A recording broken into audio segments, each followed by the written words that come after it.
اعوذ باللہ من الشیطان الرجیم بسم اللہ الرحمن الرحیم الحمد للہ رب العالمین وصلی اللہ علی سیدنا و نبینا محمد و آلہ الطیبین الطاہرین۔ ہماری بات فصل ششم کے اندر، جس کے اندر علامہ طباطبائی رضوان اللہ تعالی علیہ نے مختلف انواع کے تخصص وجود کو بیان کیا ہے، اس کے بارے میں تھی۔ اس فصل کا تعلق فصل قبلی کے ساتھ اس کے بارے میں بعض عرائض آپ کی خدمت میں پیش کیا کہ یہ فصل حقیقت میں فروعات تشکیک میں سے ہے، یعنی اس فصل کے دو مطالب اساسی ہیں، جن میں سے مطلب اول جس کو علامہ نے عنوان میں منعکس کیا ہے فیما یتخصص بہ الوجود، حقیقت میں وہ فروعات تشکیک وجود میں سے ہے اور فروعات کثرت در وجود میں سے ہے۔ اور مطلب دوم جس کے اندر انشاءاللہ تعالی آج وارد ہوں گے، اور وہ عروض وجود بر ماہیت ہے، وہ فروعات اصالت وجود میں سے ہے، یا بلکہ اس کا تعلق فصل سوم سے بنتا ہے، یعنی فصل سوم جس کے اندر علامہ طباطبائی نے زیادت وجود بر ماہیت اور عروض وجود بر ماہیت کے بارے میں بات کی تھی۔ یہ فصل براہ راست اس کے ذیل میں آتی ہے، اور ایک اور جہت سے اس کا تعلق اصالت وجود کے ساتھ بھی بنتا ہے کہ انشاءاللہ آپ کی خدمت میں اس کے بارے میں بیان کیا جائے گا۔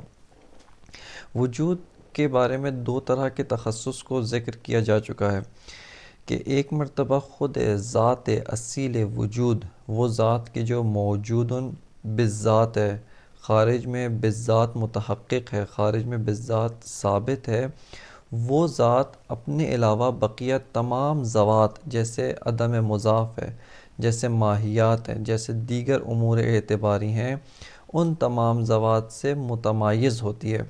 لیکن کس طرح سے متمایز ہوتی؟ اپنی ذات اصیل کی وجہ سے، بالذات یعنی اپنی ذات کی وجہ سے بقیہ ذوات سے متمایز و متخصص ہوتی ہے۔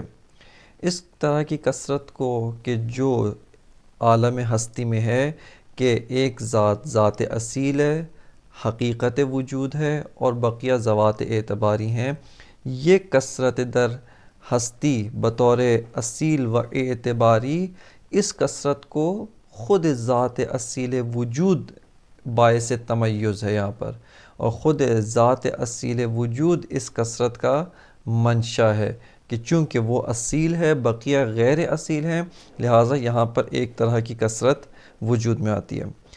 دوسری طرح کی کثرت کہ جو خود ذات وجود میں کثرت ہے، وہ کثرت طولی تشکیکی ہے کہ وجود ایک ذات واحد، ایک حقیقت واحد ذو مراتب ہے، متعدد مراتب کی حامل ہے وجود، اور ان مراتب میں جو کثرت ہے، ان مراتب میں جو اختلاف ہے، اس کا منشا خود وجود ہے، خود وجود منشا اختلاف ہے۔ اور کس طرح سے کہ وہ خصوصیات مرتبہ کہ جو خارج از مرتبہ نہیں ہیں، بلکہ علامہ کی تعبیر کے مطابق مقوم مرتبہ ہیں، وہ خصوصیات مرتبہ جیسے شدت اور ضعف، کمال اور نقص، تقدم و تاخر، بالفعل اور بالقوہ ہونا، یہ سارے کے سارے خصوصیات مرتبہ یہ مقوم مرتبہ ہیں، اور یہی منشأ اختلاف ایک مرتبہ با مراتب دیگر واقع ہوتے ہیں۔ تیسری قسم کا جو تخصص وجود پاتا ہے، یہ لوازم کثرت عرضی در وجود ہے۔ وجود میں کثرت عرضی جو ہے، جس کی طرف علامہ نے فصل پنجم کے اندر صفحہ 18 کے اوپر، صفحہ نمبر 18 کے اوپر جو اشارہ کیا تھا، یہاں سے اس پیراگراف سے علامہ نے اس مطلب میں وارد ہوئے تھے کہ وَلَهَا كَثْرَةٌ طُولِيَّةٌ بِاعْتِبَارِ الْمَرَاتِبِ الْمُخْتَلِفَةِ کہ وجود، حقیقت وجود میں مراتب مختلف کے لحاظ سے کثرت طولی ہے، وَلَهَا كَثْرَةٌ عَرَضِيَّةٌ اور اس کے اندر کثرت عرضی ہے۔ کس طرح کی کثرت عرضی؟ بِاعْتِبَارِ تَخَصُّصِهَا بِالْمَاهِيَاتِ الْمُخْتَلِفَةِ الَّتِي هِيَ مَثَارُ الْكَثْرَةِ کہ علامہ فرماتے ہیں کہ یہ جو کثرت در وجود ہے، یہ ماہیات مختلفہ کی وجہ سے ہے، جو ماہیات مختلفہ مسار کثرت ہیں۔ بِعَيْنِهِ اسی مطلب کا جو ہے وہ یہ اسی مطلب کے جو لوازم ہیں اس کو علامہ اس فصل کے اندر تیسری قسم کا تخصص وجود اسی کے ذیل میں بیان فرما رہے ہیں، اور وہ یہ ہے کہ وجود کے اندر ہم نے کثرت عرضی کو مشاہدہ کیا. یعنی کثرت عرضی کا ملاک یہ تھا کہ ایک وجود تشکیکی جو ہے اس کے اندر مراتب مختلف ہیں. ایک مرتبہ ان مراتب مختلف میں شدت اور ضعف کا تعلق ہے، ایک مرتبہ شدید ہے، دوسرا ضعیف ہے، اور اس کے علاوہ ان میں آپس میں جو شدید ہے وہ ضعیف کے لیے علت ہے، جو ضعیف ہے وہ اپنے سے زیادہ اضعف کے لیے علت ہے. یہ مراتب جو ایک دوسرے کے ساتھ علیت و معلولیت کا تعلق رکھتے ہیں ان کو کثرت طولی کہا جاتا ہے. اس کے مقابلے میں کثرت عرضی یہ ہے کہ مراتب ان میں ممکن ہے شدت اور ضعف ہو، ان میں ممکن ہے ایک مرتبہ شدید ہے دوسرا ضعیف ہے، لیکن ان مراتب میں علیت و معلولیت کا تعلق آپس میں نہیں ہے. ممکن ہے یہ سارے کے سارے ایک علت دیگر کے تحت واقع ہوتے ہوں، لیکن ان میں آپس میں علیت و معلولیت کا ارتباط موجود نہیں ہے. جیسے آپ کی خدمت میں مثال دی، ایک پتھر ہے یہاں پر، ساتھ ایک درخت ہے، ساتھ ایک حیوان ہے، اس کے علاوہ انسان ہے. یہ چار وجود جن کو ہم نے مشاہدہ کیا، وجود پتھر اضعف الوجودات ہے، اس میں حیات نہیں ہے، اس میں نشو و نما نہیں ہے، اس کے اندر حرکت و احساس بالارادہ نہیں ہے، اور اس کے اندر ادراک کلیات نطق بھی موجود نہیں ہے. اس کے مقابلے میں وجود درخت وہ اس سے اقوی ہے، چونکہ اس کے اندر حیات و رشد ہے. اس سے اقوی وجود حیوان ہے جو حساس و متحرک بالارادہ ہے، یعنی حیات اور نمو رکھنے کے علاوہ وہ حساس متحرک بالارادہ بھی ہے. اور ان سب سے اقوی وجود انسان ہے. لیکن اس طرح سے نہیں کہ انسان علت حیوان ہو، حیوان علت درخت ہے، درخت علت شجر ہے، نہیں. ان مراتب میں اختلاف درجات موجود ہے، ایک اکمل ہے ایک انقص ہے، لیکن ان کے درمیان علیت و معلولیت کا ارتباط موجود نہیں ہے.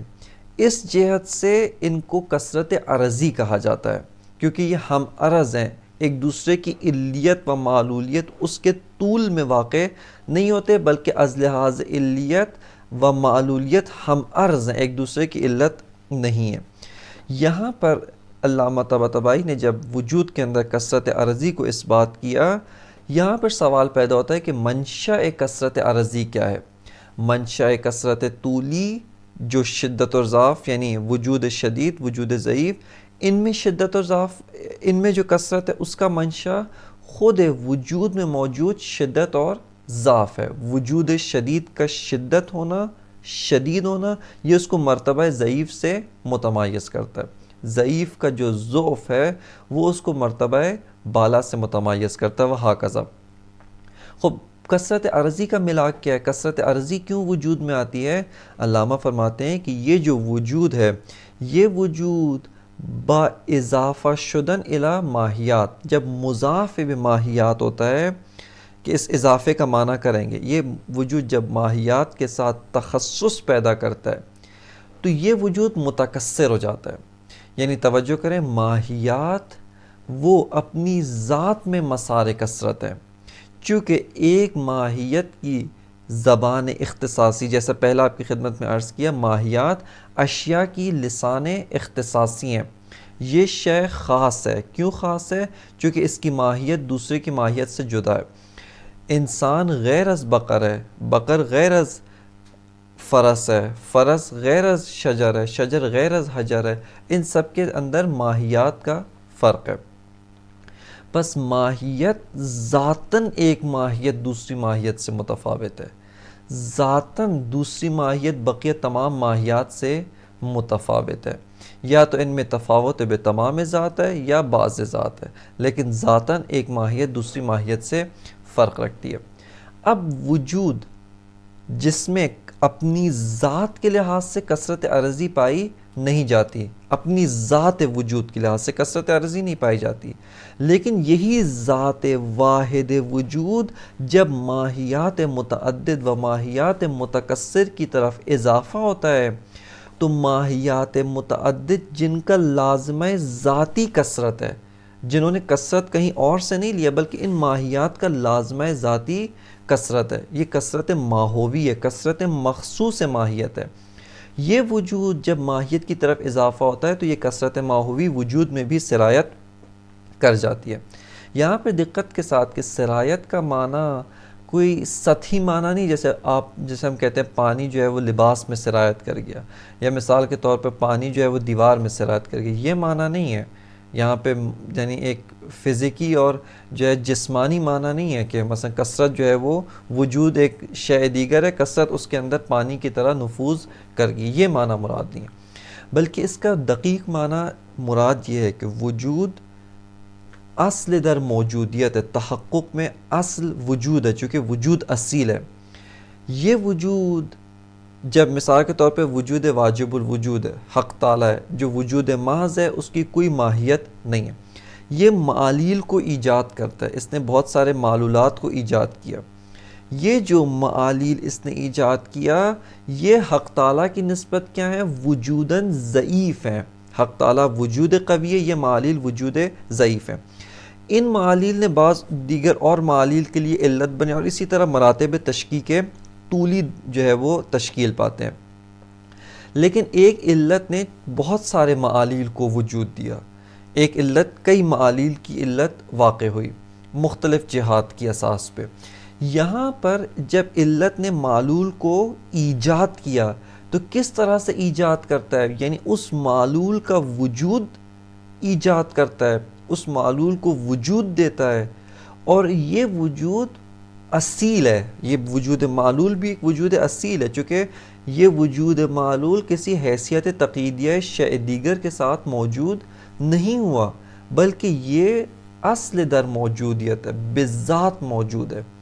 اب اس نے جب وجود معلول کو ایجاد کیا، اس کو وجود دیا، یہاں پر ماہیت اس وجود معلول کے ساتھ حیثیت تقییدیہ کے ساتھ موجود ہے. چونکہ ماہیت اعتباری ہے، بذات موجود نہیں ہو سکتی، اس کو حیثیت تقییدیہ چاہیے، اس کی ذات میں ہستی پوشیدہ نہیں ہے، خالی از وجود و عدم ہے.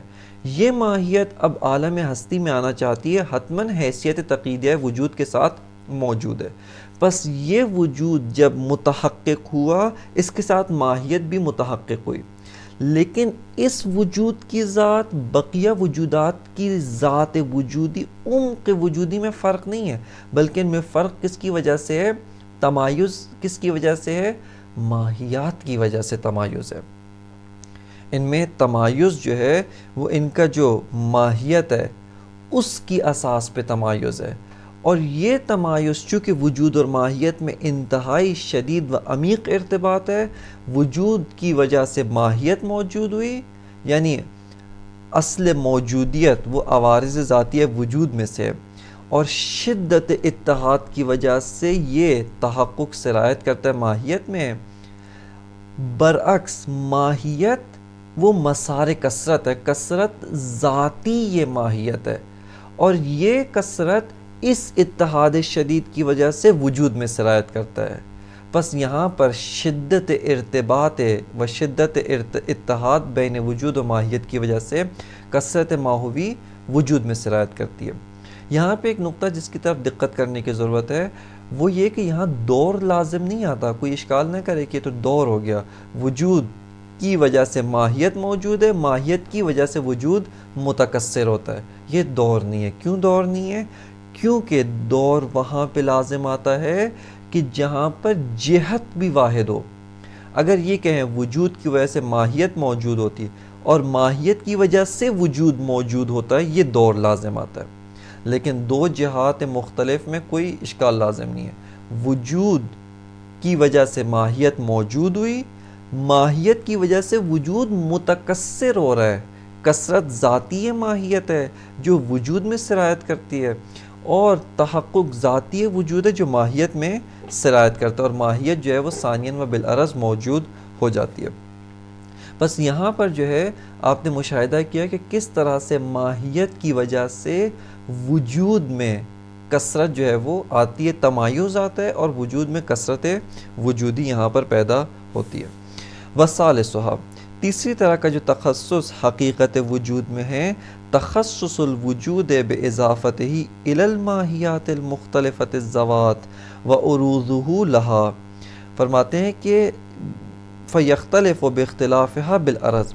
علامہ فرماتے ہیں کہ تیسری قسم کا، تیسری وجہ کا جو تخصص ہے وہ تخصص وجود ہے باضافتہ، یعنی وجود کا مضاف ہونا الی الماہیات المختلفۃ الذوات، کہ یہ المختلفۃ الذوات یہ صفت ماہیات ہے، یعنی یہ وجود جو ذاتاً ایک ذات واحد ہے، ذات کے لحاظ سے وجود اس طرح سے نہیں ہے کہ چند ذوات ہو، ایک ہی ذات ہے وجود، ایک ذات واحد ہے۔ یہ ذات واحد جب مضاف ہوتا ہے ماہیات کی طرف، کون سی ماہیات؟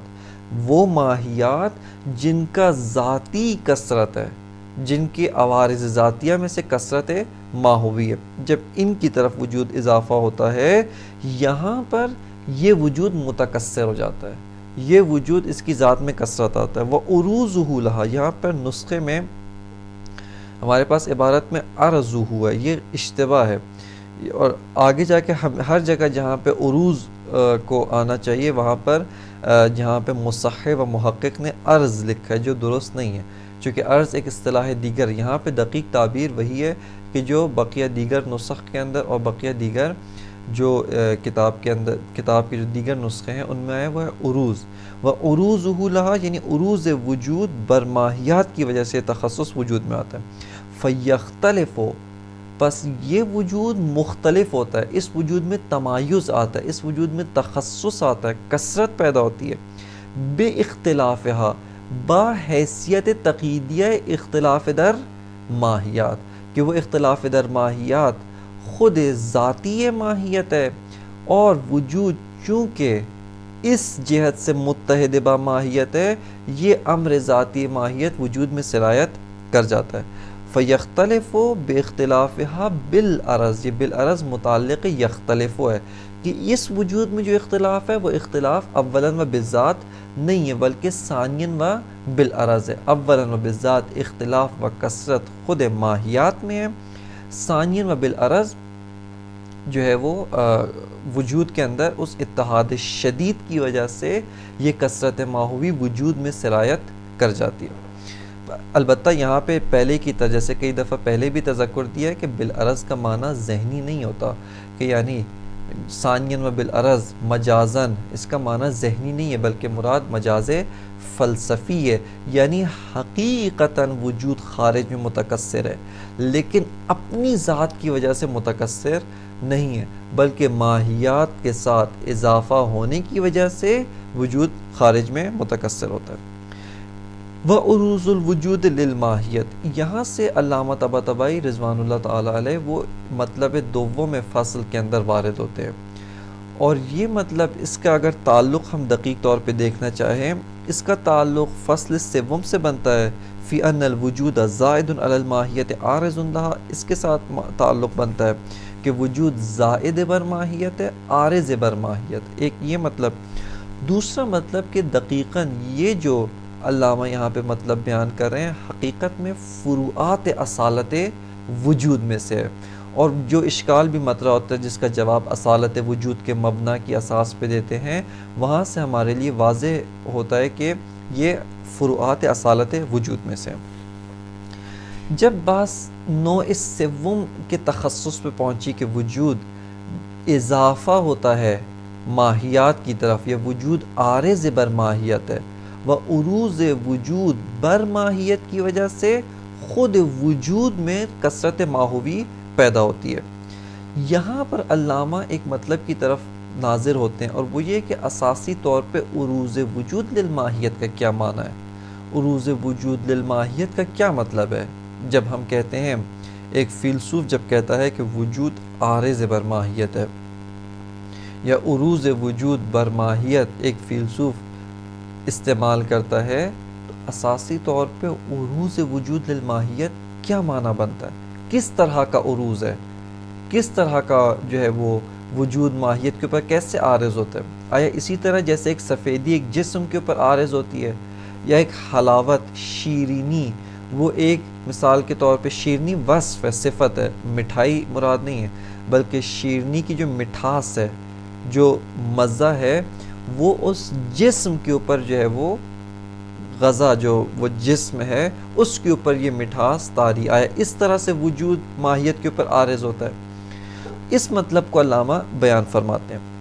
یہاں پر ترتیب بحث کچھ اس طرح سے کہ پہلے علامہ عروض وجود للماہیت کا معنی بیان کرتے ہیں ملا صدرہ کی نگاہ میں، اور اس کے بعد سے علامہ ایک اشکال کو ذکر کرتے ہیں اور فرماتے ہیں کہ جو مطلب ہم پہلے بیان کر چکے ہیں اس کی اساس پہ اشکال کا جواب بھی دیا جا چکا ہے، اور اس کے بعد سے کہتے ہیں کہ اس اشکال کا جواب دینے میں ہم سے پہلے جو حکماء متقدمین تھے انہوں نے بہت زیادہ زحمت کی، بہت زیادہ کوشش کی، لیکن وہ سب کے سب کسی نہ کسی شبہے کا شکار ہو گئے اور کوئی بھی صحیح طور پہ مسئلے کو جڑ سے حل نہیں کر سکا ہے۔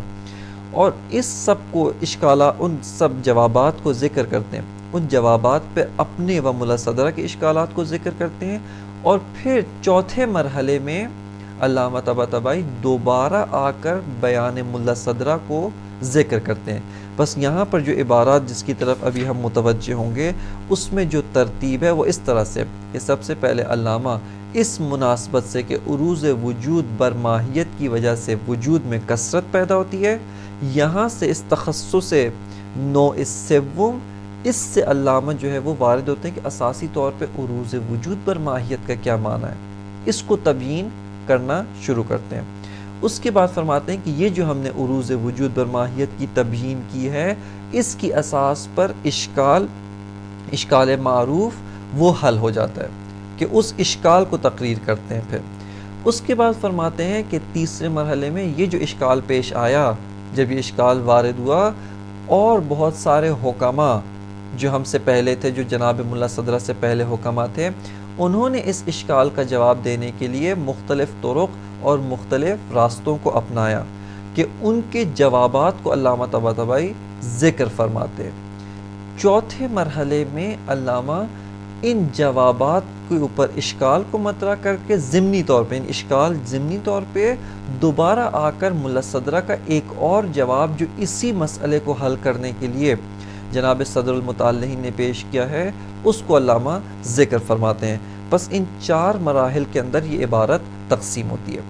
مطلب اگرچہ ممکن ہے یہاں پر کوئی یہ کہے کہ اگر علامہ اشکال کو پہلے مطرح کرتے بعد میں آتے عروض وجود برماہیت کا جو ہے وہ معنی کرتے، شاید یوں بہتر ہوتا، اور ظاہراً یوں ہی بہتر ہے، لیکن بعض دیگر حکمتوں کی وجہ سے شاید علامہ نے اس ترتیب کو نہیں اپنایا۔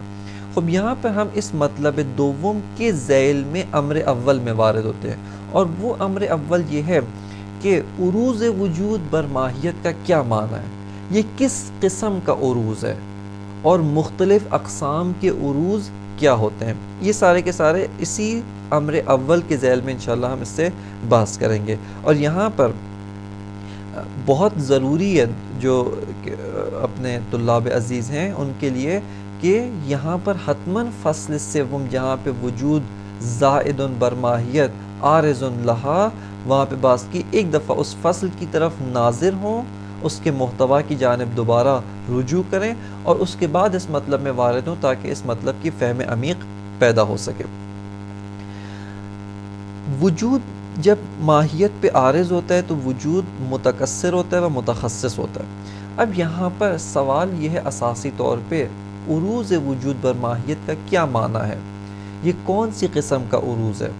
علامہ طباطبائی فرماتے ہیں کہ یہ عروض وجود برماہیت اساسی طور پہ عروض مقولی میں سے نہیں ہے، اس سے مراد عروض مقولی نہیں ہے، بلکہ اس سے مراد کیا ہے اس تعبیر کو علامہ نے ذکر نہیں فرمایا، لیکن اس تعبیر کو بزرگواران جناب ملا صدرہ ان کی اتباع میں دیگر بزرگواران جیسے جناب حاجی سبزواری شہید مطہری رضوان اللہ نے اس کو تعبیر کیا ہے، وہ ہے عروض عقلی تحلیلی، عروض عقلی تحلیلی اس کو ذکر کیا۔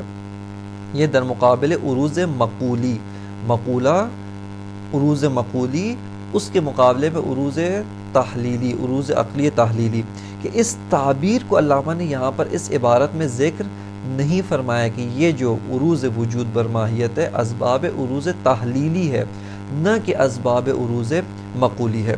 سب سے پہلے ہم آپ کی خدمت میں بیان کرتے ہیں کہ عروض مقولی کا کیا معنی ہے۔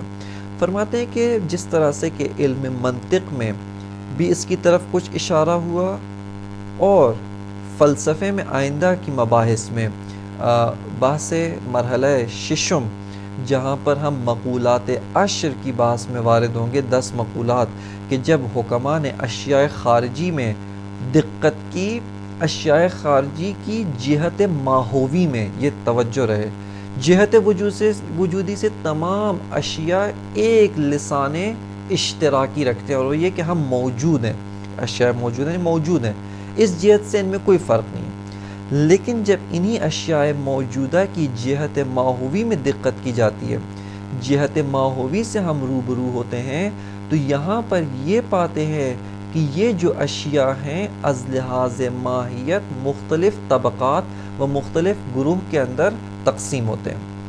یہ جو طبقات و اقسام و انواع کی ماہیات ہیں، ان کو منظم کرنے کے لیے حکماء نے ان کو 10 مقولات، جن کو جنس الاجناس یا مقولات عشر کہا جاتا ہے، اس کے اندر تقسیم کیا۔ جیسے جوہر ہے، کم ہے، کیفیت ہے، جدا ہے، نسبت ہے، اضافہ، یہ سارے مقولات جو ہے وہ اس کے اندر آتے ہیں۔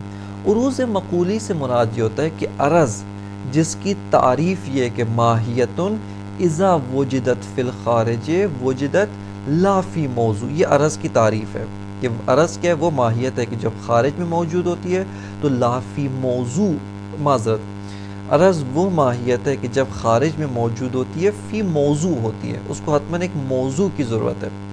کہ موضوع کی دقیق تعریف کیا ہے، یہ انشاءاللہ بعد والی مباحث میں بیان کیا جائے گا۔ اس کے مقابل میں جوہر ہے، خود عرض مقولہ نہیں ہے، عرض معقول ثانی ہے 9 مقولات کے لیے۔ خود عرض مقولہ نہیں ہے، جنس الاجناس عرض نہیں ہے، بلکہ جنس الاجناس جوہر ہے، کم ہے، کیف۔ جوہر کے علاوہ بقیہ 9 مقولات وہ ایک خاصیت میں شریک ہے کہ وہ ایک ایسی ماہیت ہے جو خارج میں مستقل طور پہ متحقق نہیں ہو سکتی، بلکہ ایک ماہیت ہے جس کا وجود اتنا ضعیف ہے کہ خارج میں ایک اور وجود کے ضمن میں موجود ہوتا ہے، ایک اور وجود موجود ہو، یہ اس کے اوپر سوار ہو کر موجود ہوتا ہے۔ اس کو مقولہ عرض کہتے ہیں، یعنی ماہیت ہے اذا وجدت فی الخارج وجدت فی الموضوع، کہ وہ ماہیت کہ جب خارج میں موجود ہوتی ہے تو حتماً فی موضوع ہے، ایک موضوع میں، اس کو ایک موضوع چاہیے، کسی کے اوپر سوار ہوگی، مستقل طور پہ نہیں۔ جیسے سفیدی یا جسم کے اوپر ہے، سفیدی یا کسی کپڑے پہ، لباس پہ، حتیٰ وہ جو مایہ سفید، یہ جو پینٹ ہے، ہم نہ کہیں کہ یہ جو پینٹ کے اندر جو ہے یہ سفیدی خالص ہے، نہیں، یہاں پہ سفیدی جسم مایہ کے اوپر سوار ہے، وگرنہ خود سفیدی بما ہوا سفیدی ہر قسم کے جسم سے جدا ہو، یہ ممکن نہیں ہے، محال عقلی ہے، کیونکہ سفیدی عرض ہے، مستقل طور پہ موجود نہیں ہو سکتی۔ اس کے برعکس جوہر ایک ماہیت ہے اذا وجدت فی الخارج وجدت لا فی موضوع، چونکہ جوہر ایک ایسی ماہیت ہے کہ جب خارج میں متحقق ہونا چاہتی ہے تو اس کو کسی اور ماہیت کا سہارا لینے کی ضرورت نہیں ہے، بلکہ موجود ہونے کے لیے اس کا اپنا وجود کافی ہے۔ عروض مقولی یہ ہوتا ہے کہ ایک ماہیت ہے جو وجود رکھتی ہے، یعنی اس کا اپنا وجود ہے، چونکہ ہر ماہیت کا ایک وجود مختص ہوتا ہے، کوئی وجود 2 ماہیات نہیں رکھ سکتا، اور کوئی ماہیت 2 وجود نہیں رکھ سکتی ہے، کہ اس کو علامہ طباطبائی احکام سلبیہ وجود یا اور باقی بعض دیگر مقامات کے اوپر اس مطلب کی جانب اشارہ فرماتے ہیں۔ بس ایک وجود کی 2 ماہیات نہیں ہو سکتی، ایک ماہیت کے لیے 2 وجود نہیں ہو سکتے ہیں۔ اب یہاں پر ہم سوال پوچھتے ہیں کہ یہ وجود جو وجود عرض ہے، اب یہاں پہ 2 چیزوں میں تفکیک کرنے کی ضرورت ہے۔ ایک ہے عرض در مقابل جوہر، یہ ایک اصطلاح دیگر عرض ہے۔ ایک ہے عروض، عارض، معروض، یعنی ایک شے کا دوسرے کے اوپر طاری ہونا، یہ ایک معنی دیگر ہے، ایک اصطلاح دیگر ہے۔ اس اصطلاح عرض کو اس اصطلاح عارض، معروض یا عروض اس کے ساتھ خلط نہیں کرتا ہے۔ یہ جو عرض ہے جیسے کیف ہے، رنگ ہے، کمیت ہے، یا مثال کے طور پہ دیگر انواع و اقسام کے جو مقولات عرضیاں ہیں، ان میں سے ہر عرض، ہر ماہیت ایک اپنا وجود رکھتی ہے، لیکن یہ وجود، یہ ماہیت اپنے وجود کے ساتھ وجود جوہر کے اوپر سوار ہے، مستقل طور پہ خارج میں متحقق نہیں ہو سکتا۔ بس یہاں پر عروض مقولی سے مراد یہ ہے کہ مقولہ های عرضی، جو مقولات عرضی ہیں، ان میں سے ایک ماہیت جو اپنا ایک وجود رکھتی ہے، ایک وجود مختص رکھتی ہے، یہ ماہیت ایک موضوع معروض جو جوہر ہے اس کے اوپر عارض ہے، اس کے اوپر طاری و اس کے اوپر سوار ہے۔ پس عروض مقولی میں دو وجود ہیں، ایک وجود جوہر، ایک وجود عرض، دو ماہیات ہیں۔ اس وجود جوہر کی ماہیت جوہری ہے، اس وجود کمی و کیفی جو بھی قسم کا عرض ہے اس کی اپنی ماہیت عرضی ہے۔ یہ وجود عارض بر وجود جوہر ہے، اس کو عروض مقولی کہتے ہیں، اور یہ ملاک ہے عروض مقولی کا۔ یہاں پر ایک قاعدہ ہے جس کو قاعدہ فرعیت کہتے ہیں، اور وہ یہ ہے کہ عروض یا ثبوت الشیء للشیء فرع ثبوت المثبت لہ، کہ اگر ایک شے دوسری شے کے اوپر عارض ہے، ایک شے دوسری شے کے اوپر طاری ہے، اس کے لیے ثابت ہے۔ ثبوت الشیء نہیں ہے بلکہ ثبوت الشیء للشیء ہے۔ ایک ہے ثبوت الشیء یعنی اس شے کا موجود ہونا، اس شے کا متحقق ہونا، یہ ایک شے دیگر ہے۔ ایک ہے ثبوت الشیء للشیء، جیسے جسم ہے، جسم موجود ہے، یہ ثبوت الشیء ہے۔ ایک ہے ثبوت الشیء للشیء، یہ جسم گرم ہے، یعنی گرمی جسم کے لیے ثابت ہے، گرمی جسم کے اندر موجود ہے، گرمی جسم کے لیے عرض ہے، خوب گرمی جسم کے اوپر عارض ہے۔ یہ کس قسم کا عروض ہے؟ یہ عروض مقولی ہے، یعنی مقولات عرضیہ میں سے ایک مقولہ جو ماہیت رکھتا ہے، وجود رکھتا ہے، یہ ایک اور مقولہ یعنی جوہر جو اس کے لیے موضوع ہے، اس کا معروض ہے، اس کے اوپر طاری ہوتا ہے، اس کے اوپر عارض ہوتا ہے۔ یہاں پہ فرماتے ہیں کہ عروض مقولی کا ایک قاعدہ، ایک قانون ہے جس کو قاعدہ فرعیت کہتے ہیں، اور وہ یہ ہے کہ ثبوت الشیء للشیء فرع ثبوت المثبت لہ، کہ اگر ایک شے دوسری شے کے اوپر عارض و طاری ہونا چاہتی ہے، ضروری یہ ہے کہ مثبت لہ یعنی جس کے اوپر یہ طاری ہو اس کو پہلے موجود ہونا چاہیے۔ اگر وہ پہلے موجود نہیں ہوگا، یہ عرض، یہ مقولہ اس جوہر کے اوپر، اس موضوع کے اوپر، اس معروض کے اوپر عارض نہیں ہو سکتا۔ پس اس کو کہتے ہیں قاعدہ فرعیت۔ ثبوت الشیء للشیء فرع یعنی متفرع ہے کس چیز کے اوپر؟ ثبوت المثبت لہ۔ اگر یہ سفیدی جسم کے اوپر عارض ہونا چاہتی ہے، پہلے جسم تو موجود ہو، پہلے معروض مثبت لہ جس کے لیے یہ سفیدی ثابت ہو رہی ہے اس کو موجود و متحقق ہونا ضروری ہے۔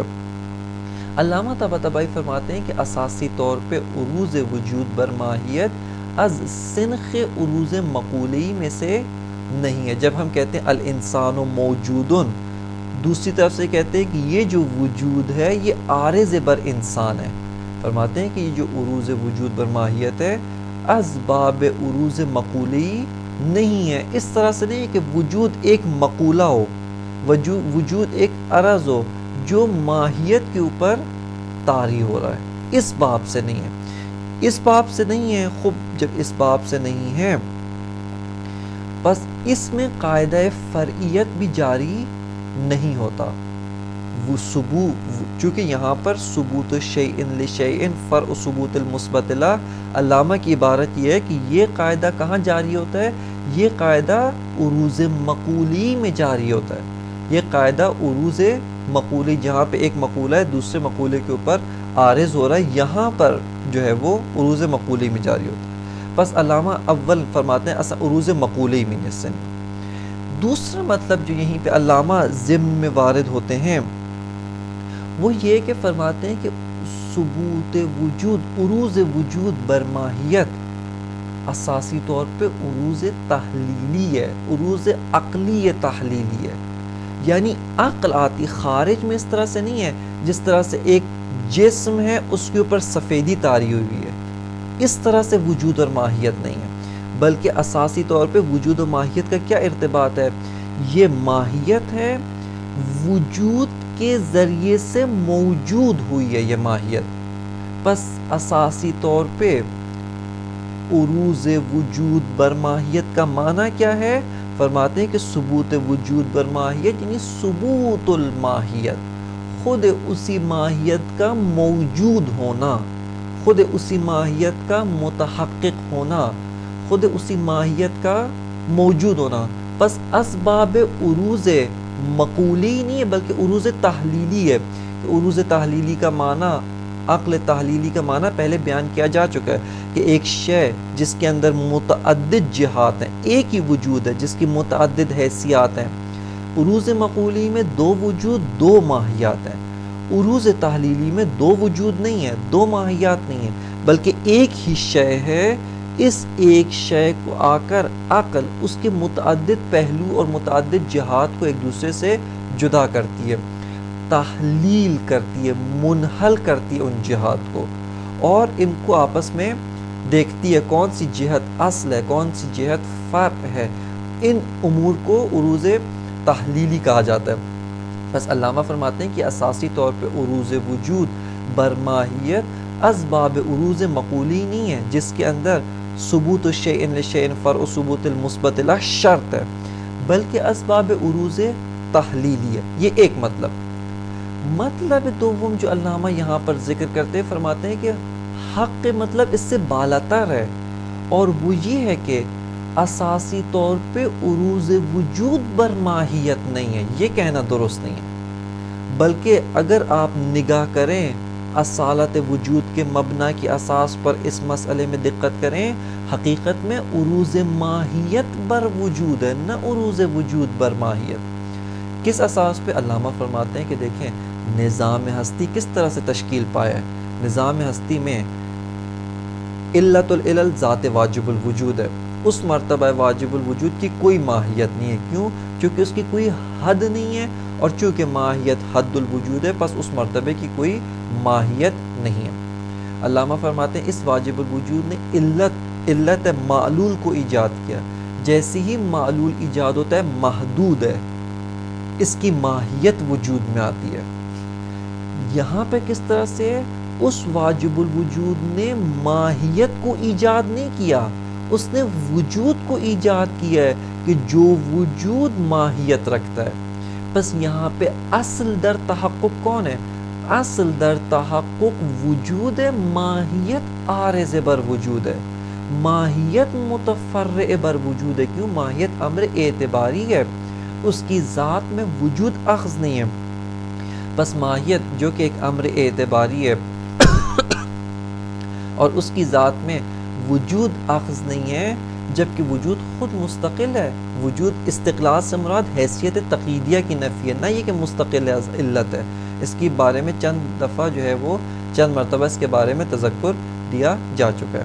بس یہاں پر جو کہتے ہیں کہ وجود مستقل ہے، یعنی اصیل ہے، بذات موجود ہے، نہ یہ کہ اس کو علت کی ضرورت نہیں، علت کے ذریعے سے بذات موجود ہے۔ لیکن یہ ماہیت اس طرح سے نہیں ہے، حیثیت تقییدیہ ہے، وجود کے ذریعے سے موجود ہے۔ بس اساسی طور پہ وجود عارض بر ماہیت نہیں ہے، ارتقاء در مطلب ہے، بلکہ اساسی طور پہ ماہیت ہے کہ جو عارض بر وجود ہے۔ یہاں پہ فوراً سوال پیدا ہوتا ہے علامہ طباطبائی سے کہ خب حکماء تو قضیہ یوں بناتے ہیں، کوئی بھی قضیہ یہ نہیں بناتا الانسانوں، مثلا یہ نہیں بناتا کہ یہ وجود انسان ہے، بلکہ ہمیشہ قضیہ بناتے ہیں انسان موجود ہے، حیوان موجود ہے، شجر موجود ہے، حجر موجود ہے، لیکن یہ کوئی قضیہ اس طرح سے بنا یہ وجود شجر ہے، یہ وجود حجر ہے۔ علامہ فرماتے ہیں کہ یہ جو قضیہ کی بات ہے اس کا بھی ایک منشأ تکوینی ہے، اور وہ یہ ہے کہ چونکہ ماہیات مظہر الوجود ہے، خود جناب صدر المتعلقین کی تعبیر ہے کہ ماہیات مظہر وجود ہیں، ماہیت ظہور وجود ہے، وجود باطن ہے، وجود جب ظہور کرتا ہے یا وجود ایک نمائندہ جو اپنا بھیجتا ہے تاکہ ہم اس کو درک کر سکیں، وہ ماہیت ہے۔ لہٰذا انسانی ذہن، انسانی عقل، انسانی حواس سب سے پہلے جس شے سے آشنا ہوتے ہیں وہ ماہیات ہیں۔ پس تکوینی لحاظ سے چونکہ ماہیات سرحد وجود پر ظہور کرتا ہے، ظہور بطون وجود ہے، جو چیزیں وجود کے باطن میں ہیں، ماہیات اس کا ظہور ہے، بس انسانی حواس و انسانی قوہ ادراکی سب سے پہلے ماہیت سے روبرو ہوتے ہیں اور پھر متوجہ ہوتے ہیں کہ یہ ماہیت موجود ہے، یعنی اس ماہیت کے ضمن میں اس کے باطن تک پہنچنے کے وجود بھی ہے۔ بس اس وجہ سے قضیہ بناتے ہیں۔ یہ جو قضیہ بناتے ہیں اپنے انسان کے قوہ حواسی ادراکی کے لحاظ سے درست ہے۔ کیوں؟ کیونکہ قوہ ادراکی حواسی پہلے اشیاء کی ماہیات کو درک کرتی ہے، پہلے اشیاء کی ماہیات سے روبرو ہوتی ہے، اس کے بعد ان کے وجود کی جانب متوجہ ہوتی ہے۔ پس موضوع و اصل کس کو قرار دیتی ہے؟ ماہیات کو، اور وجود کو ان کے اوپر حمل کرتی ہے، وجود کو ان کے اوپر عارض قرار دیتی ہے۔ لیکن اگر ہستی کو دیکھیں، انسان کی جو قوہ ادراکی ہیں اس کو چھوڑ کے خود ہستی میں دقت کیا جائے، علامہ فرماتے ہیں معاملہ برعکس ہے۔ اصل وجود موجود ہے اور یہ وجود نے اپنا نمائندہ بھیجا ہے ماہیت، اس وجود کا ظہور ہے ماہیت۔ بس عمق ہستی و باطن ہستی جس نے آپ کے لیے ظہور نہیں کیا وہ وجود ہے، اور یہ ماہیت اس کے ذریعے سے موجود ہے۔ بس درست قضیہ و اصل الحمل کیا ہے؟ ھذا الوجود و وجود الانسان، یہ اصل الحمل ہے۔ لیکن چونکہ ہمارا ذہن مانوس با ماہیات ہے، اس وجہ سے ہم بناتے ہیں عکس الحمل، عکس حمل یعنی الٹا حمل بناتے ہیں، اور وہ کہ الانسان موجود، البقر موجود، الشجر موجود، جبکہ اصل حمل بر اساس مبنی اصالت وجود یہ کہ ھذا الوجود انسان، ھذا البقر انسان، ھذا الشجر مثال کے طور پہ موجود، معذرت ھذا الوجود انسان، ھذا الوجود بقر، ھذا الوجود شجر، یہ درست حمل ہے، اصل الحمل بر اساس مبنی اصالت وجود۔ اس کے بعد علامہ اشکال کو تقریر کرتے ہیں کہ یہاں پر عبارت کی جانب توجہ کرتے ہیں۔ فرماتے ہیں وَعُرُوزُ الْوُجُودِ لِلْمَاهِيَّةِ وَثُبُوتُهُ لَهَا لَيْسَ مِنْ قَبِيلِ الْعُرُوزِ الْمَقُولِ الَّذِي يَتَوَقَّفُ فِيهِ ثُبُوتُ الْعَارِضِ عَلَى ثُبُوتِ الْمَعْرُوزِ قَبْلَهُ۔ علامہ فرماتے ہیں کہ جو وجود کا عارض بر ماہیت ہونا ہے، عروض وجود بر ماہیت و ثبوت وجود بر ماہیت، یہ اسباب عروض مقولی نہیں، از قبیل عروض مقولی نہیں ہے۔ عروض مقولی کی صفت کیا ہے؟ علامہ فرماتے ہیں الذی یتوقف فیہ ثبوت العارض علی ثبوت المعروض قبلہ، فرماتے ہیں کہ یہ ثبوت عارض یعنی عارض کا معروض کے اوپر عروض، عارض کا معروض کے اوپر ثبوت و تحقق، یہ متوقف و متفرع ہے کس چیز کے اوپر؟ کہ پہلے معروض موجود ہو، یہ عارض اس کے اوپر آ کر سوار ہو۔ کہتے ہیں یتوقف فیہ ثبوت العارض علی ثبوت المعروض، کہ ثبوت عارض متوقف ہے کس چیز کے اوپر؟ ثبوت معروض قبلہ، یعنی قبل ثبوت العارض، کہ ثبوت عارض سے پہلے ثبوت معروض موجود ہو۔ فرماتے ہیں فإن حقیقت ثبوت الوجود للماہیت ہی ثبوت الماہیت بہی، فرماتے ہیں کہ حقیقت ثبوت وجود برائے ماہیت، عروض وجود برائے ماہیت کیا ہے؟ یعنی ماہیت کا موجود ہونا، نہ ماہیت ہے اس کے لیے کوئی شے موجود ہو رہی ہے، اس کے اوپر کوئی شے، نہ اساسی طور پہ عروض وجود بر ماہیت یعنی وجود الماہیت یعنی ثبوت الماہیت، یہ ایک مطلب۔ اب علامہ ارتقاء فرماتے ہیں، کہتے ہیں کہ فإن حقیقت ثبوت الوجود للماہیت ہی ثبوت الماہیت بے لأن ذالک ہوا مقتضی اصالتہ و اعتباریتہ۔ یہاں پر ایک مطلب جس کی جانب علامہ نے صراحت نہیں کی لیکن حتماً علامہ کی مراد ہے، وہ وہی ارتقاء، کہ اصل میں دیکھیں آپ کیا کہہ رہے ہیں عروض وجود بر ماہیت، فرماتے ہیں کہ حقیقت و عمق ہستی کے لحاظ سے عروض ماہیت بر وجود ہے. یہ ماہیت ہے کہ جو از لحاظ عروض عقلی تحلیلی، عروض تحلیلی کے لحاظ سے وجود کے اوپر عارض ہوئی ہے. کیوں؟ چونکہ مقتضی یہ اصالت وجود یہ ہے کہ عمق ہستی کو وجود نے تشکیل دی ہے، اصل و بنیاد ہستی وجود ہے، ماہیت عارض بر وجود ہے. نہ برعکس کہ ماہیت اصل و وجود اس کے اوپر عارض ہو رہا ہے، نہ، بلکہ اصل معروض وجود ہے، ماہیت عارض ہے. فرماتے ہیں لأن ذالکہ، چونکہ کہتے ہیں کہ یہ ثبوت ماہیت بالوجود، یعنی اصل وجود ہے، ماہیت اس کے ذریعے سے موجود ہے. ہوا مقتضی اصالتہ و اعتباریتہا، فرماتے ہیں یہی مقتضی یہ اصالت وجود و یہی مقتضی یہ اعتباریت ماہیت ہے. وجود جو امر اصیل ہے، ماہیت جو امر اعتباری ہے، بس ماہیت عارض بر وجود ہے بطور عروض تحلیلی، نہ بطور عروض مقولی.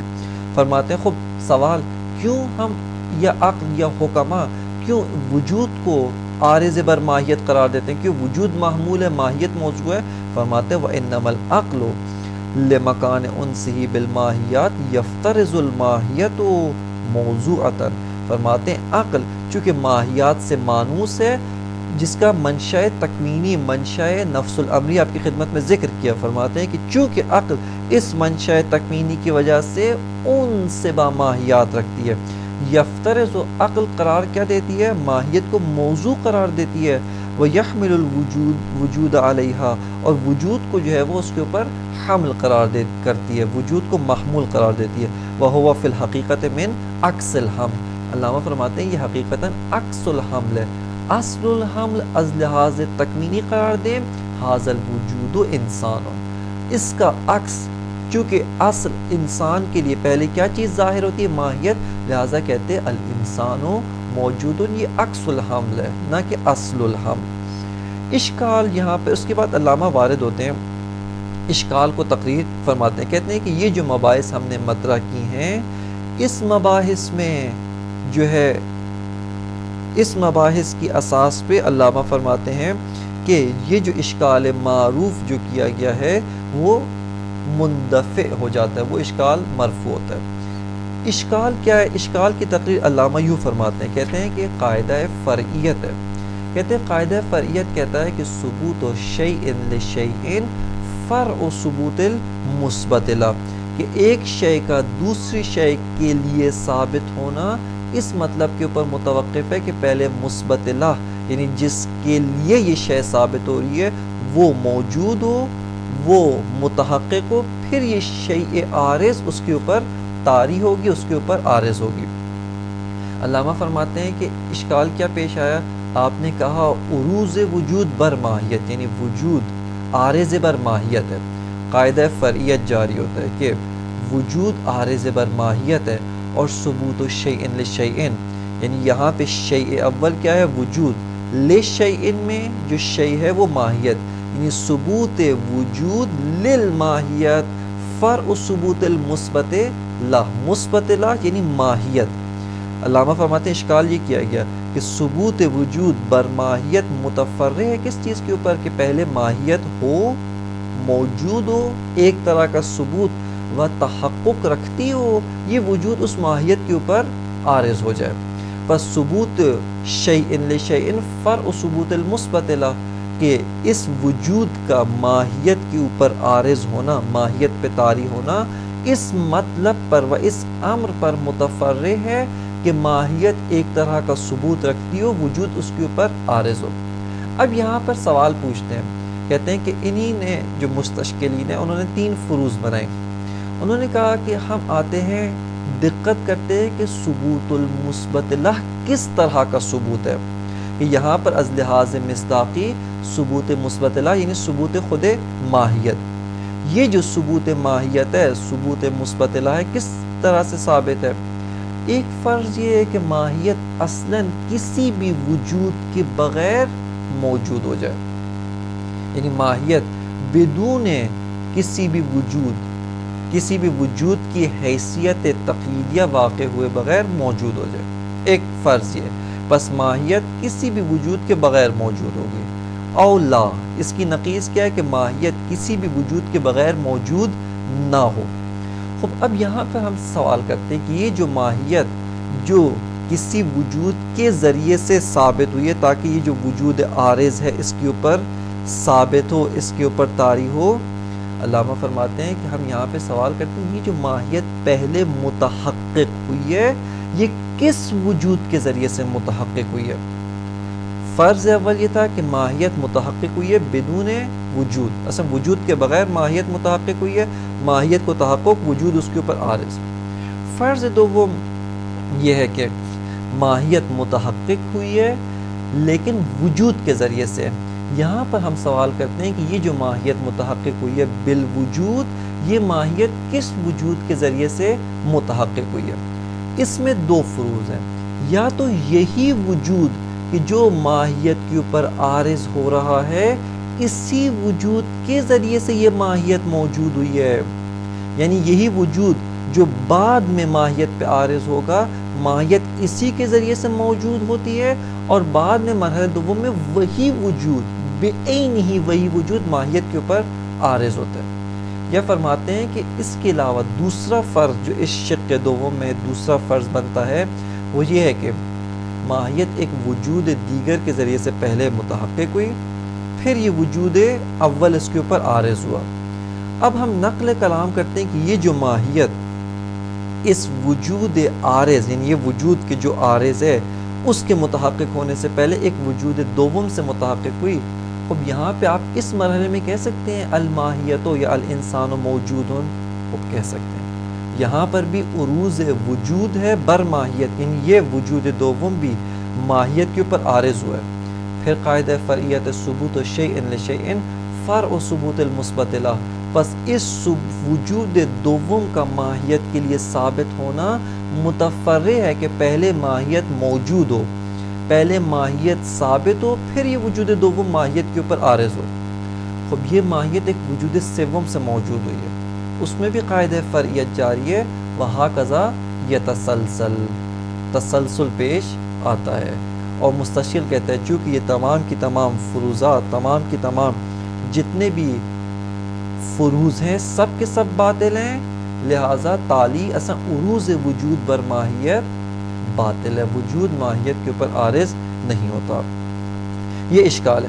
علامہ فرماتے ہیں وَبِذَالِكَ يَنْدَفِعُ الْإِشْكَالُ الْمَعْرُوفُ، کہتے ہیں یہ جو مطلب ہم نے اوپر ذکر کیا ہے اسی کے ذریعے سے اشکال معروف فی حمل الوجود علی الماہیت، کہتے ہیں کہ وہ جو اشکال معروف جو حمل وجود بر ماہیت کے اوپر جو اشکال کیا گیا ہے، عروض وجود بر ماہیت پر جو اشکال کیا گیا ہے، حمل وجود بر ماہیت پر جو اشکال معروف کیا گیا ہے وہ دفع ہوتا ہے۔ اور وہ اشکال کیا ہے؟ یہ من بیانیہ جو ہے یہ اسی اشکال کو بیان کرے۔ وہ اشکال کیا ہے؟ من ان قاعدۃ الفرعیت اعنی ان ثبوت شیء لشیء فرع ثبوت المثبت له توجب ثبوتا للمثبت له قبل ثبوت الثابت۔ فرماتے ہیں قاعدہ فرعیت، قاعدہ فرعیت کا مفاد کیا ہے؟ وضاحت کے ساتھ بیان کیا، ثبوت شیء لشیء فرع ثبوت المثبت له، یہ قاعدہ فرعیت کا مفاد ہے۔ کہتے ہیں کہ قاعدہ فرعیت کی اساس پر ثبوت مثبت لا قبل ثبوت عارض ہونا چاہیے، قبل ثبوت ثابت۔ ثابت سے مراد یہاں پر وجود ہے، اس مثال میں ثابت عارض اس سے مراد وجود ہے، مثبت لا سے مراد ماہیت ہے۔ ماہیت جس کے اوپر وجود عارض ہو رہا ہے اس وجود کے عارض ہونے سے پہلے، اس وجود کے ماہیت کے لیے ثابت ہونے سے پہلے ماہیت کو ثبوت رکھنا چاہیے۔ فرماتے ہیں توجب ان قاعدۃ الفرعیت توجب ثبوتا للمثبت له قبل ثبوت الثابت، اس کا ثبوت ثابت، ثابت سے مراد وجود ہے، اس وجود کے ماہیت پہ کے لیے ثابت ہونے سے پہلے مثبت له کی جو ماہیت ہے اس کے لیے وجود و اس کے لیے ثبوت رکھنا چاہیے۔ فرماتے ہیں فثبوت الوجود للماہیت یتوقف علی ثبوت الماہیت قبلہ، فرماتے ہیں کہ ثبوت وجود للماہیت، ثبوت وجود للماہیت، عروض وجود للماہیت، یعنی یہ متوقف ہے کس چیز کے اوپر؟ علی ثبوت الماہیت قبلہ، کہ ماہیت کی جو مثبت لا ہے وہ قبل ثبوت وجود موجود ہو، وہ قبل از ثبوت وجود، وہ قبل از عروض وجود بر ماہیت خود ماہیت متحقق و ثابت ہو۔ اب یہاں پہ ہم سوال پوچھتے ہیں کہ یہ ماہیت کیسے متحقق ہے۔ یہاں پہ علامہ فروز بیان کرتے ہیں، فرماتے ہیں فَإِنْ كَانَ ثُبُوتُهَا عَيْنُ ثُبُوتِهِ لَهَا۔ یہاں پہ دقت کرے، علامہ نے فرض اول اصلاً ذکر نہیں کیا کہ ماہیت بدون وجود ذکر ہو، بدون وجود موجود ہو۔ اس کو ذکر کیوں نہیں کیا؟ کیونکہ وہ واضح البطلان ہے، اصلاً یہ مطلب اصالت وجود کے ساتھ سازگار نہیں ہے۔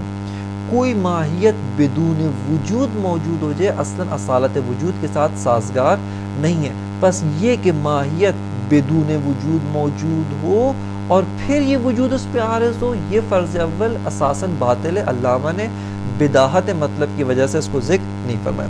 فرماتے یہاں سے علامہ براہ راست شق دوم کی فرض اول کو بیان کر رہے ہیں۔ فرماتے ہیں فَإِنْ كَانَ ثُبُوتُهُ لَهَا عَيْنُ ثُبُوتِهِ لَهَا، اگر یہ جو ثبوت إِنْ كَانَ ثُبُوتُهَا فَإِنْ كَانَ ثُبُوتُهَا عَيْنُ ثُبُوتِهِ لَهَا، اگر ماہیت کا تحقق اسی وجود کے ذریعے سے ہے کہ جو عارض بر ماہیت ہے، ثبوتها یعنی ثبوت ماہیت عین ہے، بعینی وہی وجود کے ذریعے، ثبوتہ یعنی اس وجود کے ذریعے سے کہ جو ماہیت کے اوپر عارض ہوگا۔ فرماتے ہیں اشکال کیا؟ لازمت تقدم الشیء علی نفسہ، یہاں پر تقدم الشیء علی نفسہ ہی لازم آتا ہے۔ کس طرح سے کہ یہ وجود اس کے ماہیت کے اوپر عارض ہونے سے پہلے ماہیت کو موجود ہونا چاہیے۔ آپ کہہ رہے ہیں کہ ماہیت اسی وجود کے ذریعے سے موجود ہے جس وجود نے اس کے اوپر عارض ہونا ہے۔ بس یہاں پہ تقدم الشیء علی نفسہ کہ اس سے پہلے کہ یہ وجود موجود ہو، یہ وجود موجود ہے، اس سے پہلے کہ یہ وجود متحقق ہو، یہ وجود متحقق ہے، اور یہ اجتماع نقیضین ہے۔ فرماتے ہیں فَإِنْ كَانَ ثُبُوتُهَا عَيْنُ ثُبُوتِهِ لَهَا لَزِمَ تَقَدُّمُ الشَّيْءِ عَلَى نَفْسِهِ، اس کے اوپر اشکال جو ہے تقدم الشیء علی نفسہ ہے۔ وَإِنْ كَانَ غَيْرَهُ یعنی إِنْ كَانَ ثُبُوتُهَا، یہ کانا کی ضمیر ثبوتها کی طرف، وَإِنْ كَانَ ثُبُوتُهَا غَيْرَهُ، اگر اس ماہیت کا ثبوت، اس کا وجود اس وجود عارض، اس وجود ثابت کے ذریعے سے نہیں ہے بلکہ اس کے غیر ایک وجود دوم کے ذریعے سے، توقف ثبوتہ لها علی ثبوت آخر، یہ جو وجود دوم ہے یہ بھی عارض بر ماہیت ہے، ماہیت کو پہلے موجود ہونا چاہیے۔ توقف ثبوتہ لها، یہ ثبوتہ کی ضمیر غیرہ یعنی غیر وجود عارض، وہ جو وجود جو عارض ہے اس کے علاوہ اس کا غیر، اس وجود کا ثبوت لہا للماہیت یہ متوقف ہے کس کے اوپر؟